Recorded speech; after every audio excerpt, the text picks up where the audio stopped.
Hamma meni zararli deb o'ylaydi. Mendan semiraman deb o'ylashadi. Meni xavfli deyishadi.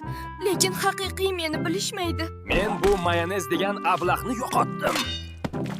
U yillar davomida mening obro'yimni tushirdi. Tanishing, bu mening yangi do'stim Grek yogurti. Yog' o'rniga oqsil, zarar o'rniga foyda.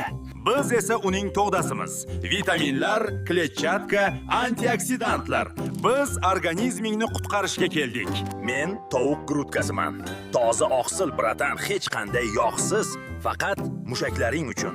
Men esa lavash noniman. Yupqa va yengil. Bu oilani birgalikda saqlayman.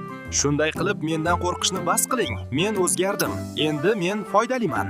Meni shu tabiiy holimda qo'rqmasdan har kuni yesangiz ham bo'ladi. Zarar keltirmayman. Chunki zararli mayonez endi yo'q. Har doim esingizda tuting, zararli ovqat yo'q. Zararli mahsulotlar bor. Agar shu zararli mahsulotlarni foydalisiga almashtirsak, xohlagan ovqatni mazza qilib yesak bo'ladi.